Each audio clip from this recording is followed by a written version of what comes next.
सो hey guys यार, welcome back to the channel. And guys आज की इस वीडियो में बहुत ज़्यादा मज़ा आने वाला है, क्योंकि आज की इस वीडियो में मैं आपको Pokemon master unite the final battle के अगले पार्ट के बारे में बताने वाला हूँ। तो इसीलिए वीडियो को पूरा एंड तक ज़रूर देखना।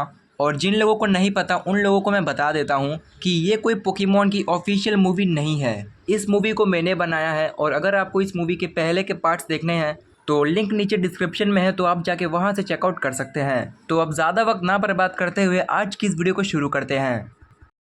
तो पोकेमॉन मास्टर के दो पोकेमॉन हार चुके थे, जो कि हैं ड्रैगोनाइट और मोल्ट्रेस। अब वो यहाँ पर अपना तीसरा पोकेमॉन डार्कराय को चुनते हैं, जो कि एक मिथिकल पोकेमॉन है। और वहीं पर ऐश के अब तक एक भी पोकेमॉन नहीं हारे हैं, और डार्कराय के सामने वो सप्टाइल को चुनता है। पोकेमॉन मास्टर डार्कराय को डार्क पल्स यूज़ करने के लिए कहते हैं, और ऐश सप्टाइल को उससे बचने के लिए कहता है, जिसकी वजह से डार्कराय का डार्क पल्स सप्टाइल को नहीं लग पाता। उसके बाद ऐश सप्टाइल को बुलेट सीड यूज़ करने के लिए कहता है। सप्टाइल अपना बुलेट सीड डार्कराय पे इस्तेमाल करता है, लेकिन डार्कराय को ज़्यादा कुछ फ़र्क नहीं पड़ता। फिर पोकेमॉन मास्टर डार्कराय को ड्रीम ईटर यूज़ करने के लिए कहते हैं, जिसकी वजह से सप्टाइल को काफ़ी चोट पहुंचती है।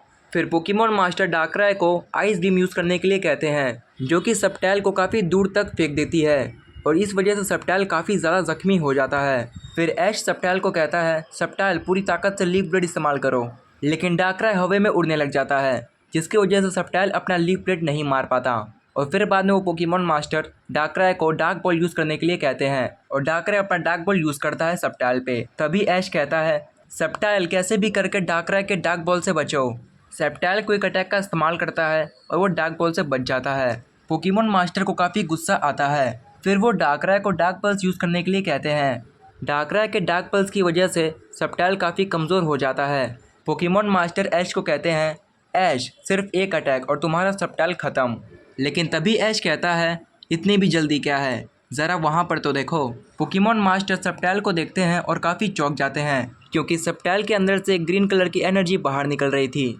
तभी ऐश कहता है, जब सप्टाइल हारने के करीब आ जाता है तो उसकी ओवरग्रो एबिलिटी ऑन हो जाती है। और ये चीज़ देख के सभी लोग शॉक में आ जाते हैं, क्योंकि डार्कराय से इतना ज़्यादा मार खाने के बाद भी अभी भी सप्टाइल टिका हुआ है। पोकेमॉन मास्टर कहते हैं, देखते हैं कितने समय तक तुम्हारा सप्टाइल टिक पाता है मेरे डार्कराय के सामने। डार्कराय सप्टाइल पे आइस बीम यूज़ करो। और फिर ऐश कहता है, सप्टाइल यही वक्त है, सोलर बीम। डार्कराय का आइस बीम और सप्टाइल का सोलर बीम आपस में टकराते हैं और बहुत बड़ा सा एक्सप्लोजन होता है। लेकिन इन सब के बावजूद भी वो दोनों पोकेमॉन अभी भी खड़े थे। उन दोनों पोकेमॉन में से कोई भी हारने के लिए तैयार नहीं था, दोनों ही पोकेमॉन जीतना चाहते थे। पोकेमॉन मास्टर डार्कराय को डार्क पल्स यूज़ करने के लिए कहते हैं। ऐश कहता है, सप्टाइल क्विक अटैक से डार्क पल्स से बचो और फिर लीफ ब्लेड इस्तेमाल करो।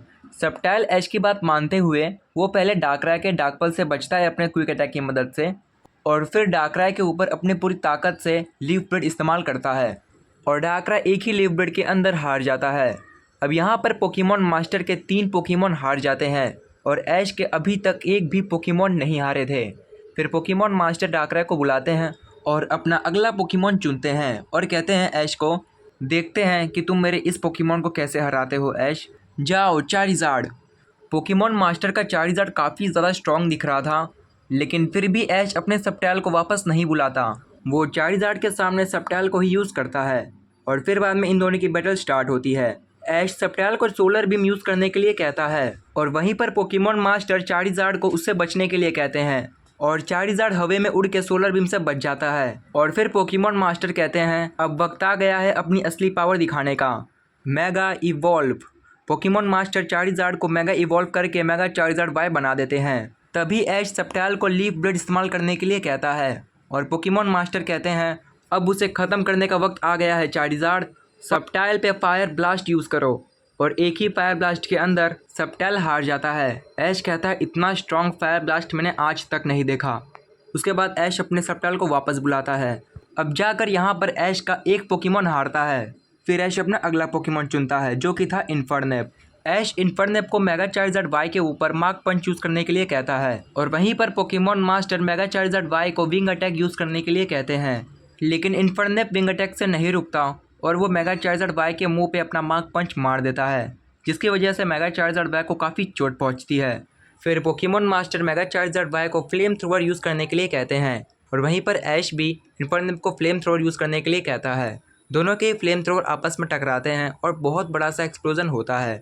Pokemon master mega Charizard Y को हवा में उड़ने के लिए कहते हैं और वहाँ से अटैक यूज़ करने के लिए बोलते हैं, जिसकी वजह से इन्फर्नेप को काफ़ी प्रॉब्लम होती है क्योंकि मेगा चार्जर वाई हवे में था तो वो जब चाहे तब इन्फर्नेप के ऊपर अपना अटैक मार पा रहा था, लेकिन इन्फर्नेप ज़मीन पे था इसीलिए वो अपना कोई भी अटैक उसके ऊपर परफॉर्म नहीं कर पा रहा था।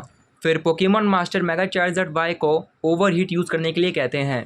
ऐश इन्फर्नेप को उस ओवरहीट से बचने के लिए कहता है।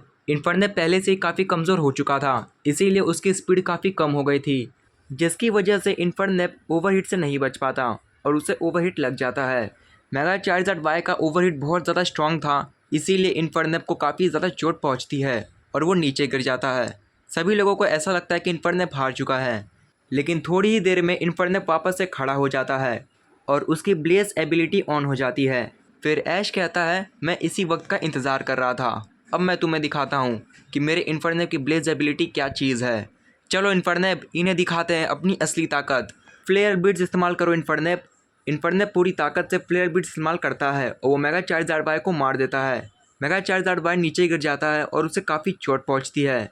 फिर ऐश इन्फर्नेप को फ्लेम थ्रोवर यूज़ करने के लिए कहता है। इन्फर्नेप का फ्लेम थ्रोवर इतना ज़्यादा पावरफुल था कि वो मेगा चार्जर वाई को बहुत ज़्यादा नुकसान पहुंचाता है। पोकेमॉन मास्टर सोचते हैं अगर ऐसे ही चलता रहा तो मेगा चार्जर वाई हार जाएगा, मुझे कुछ ना कुछ तो करना पड़ेगा। अब लगता है कि ऐश की तरकीब मुझे इस्तेमाल करनी पड़ेगी। चार्जर, इन्फर्नेप के सभी मूव से सिर्फ बचो, अटैक मत करो।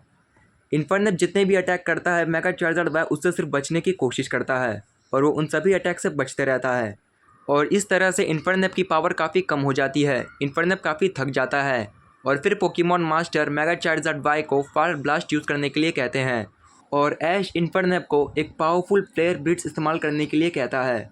और जब ये दोनों आपस में टकराते हैं तो बहुत बड़ा सा एक्सप्लोजन होता है और जब धुआं हटता है तब हम देखते हैं मेगा चार्जर वाई और इन्फर्नेप दोनों ही खड़े रहते हैं और दोनों ही पोकेमॉन बहुत ज़्यादा थक जाते हैं, लेकिन तभी इन्फर्नेप नीचे गिर जाता है और वो हार जाता है। फिर ऐश इन्फर्नेप को वापस पोकेबॉल में बुलाता है और कहता है, कोई बात नहीं इन्फर्नेप, तुमने बहुत अच्छा परफॉर्मेंस दिया, तुमने ऑलमोस्ट मेगा चार्जर वाई को हरा ही दिया था। अब जाकर ऐश के 2 पोकेमॉन हार जाते हैं। फिर ऐश अपना अगला पोकेमॉन चुनता है जो कि था चार्जार्ड। ऐश चार्जार्ड को कहता है, चार्जार्ड अपनी पूरी ताकत लगा देना इस मैच में।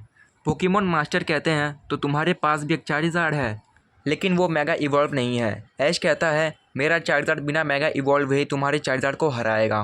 पोकेमॉन मास्टर कहते हैं, चलो देखते हैं। चार्जार्ड फ्लेम थ्रोवर यूज़ करो। ऐश भी कहता है, तुम भी यूज़ करो फ्लेम थ्रोवर और दोनों के फ्लेम थ्रोवर आपस में टकराते हैं। दोनों चार्जार्ड के फ्लेम थ्रोवर बहुत ज़्यादा स्ट्रॉन्ग थे, लेकिन मेगा चार्जार्ड वाई का फ्लेम थ्रोवर ज़्यादा भारी पड़ता है ऐश के चार्जार्ड पे और वो ऐश के चार्जार्ड को लग जाता है। फिर ऐश चार्जार्ड को हवा में उड़ने के लिए कहता है और पोकेमॉन मास्टर भी अपने मेगा चार्जार्ड को हवा में उड़ने के लिए कहते हैं। दोनों ही पोकेमॉन हवा में उड़ के बैटल करते हैं। तो दोस्तों, क्या ऐश का चार्जार्ड पोकेमॉन मास्टर के मेगा चार्जार्ड वाई को हरा पाएगा? तो ये हम देखेंगे Pokemon master unite the final battle के अगले पार्ट में। और दोस्तों, अगर आपको ये वीडियो और मेरी बनाई गई मूवी पसंद आ रही है तो प्लीज़ इस वीडियो को लाइक कर देना और चैनल पे पहली बार आए तो प्लीज़ चैनल को सब्सक्राइब भी कर लेना, क्योंकि फ्यूचर में ऐसी और भी ऑसम मूवीज़ आने वाली हैं पोकेमॉन की और भी कई सारे एनीमे की। तो प्लीज़ सब्सक्राइब कर लेना और हाँ, बेल आइकन को भी ऑल पे सेट कर देना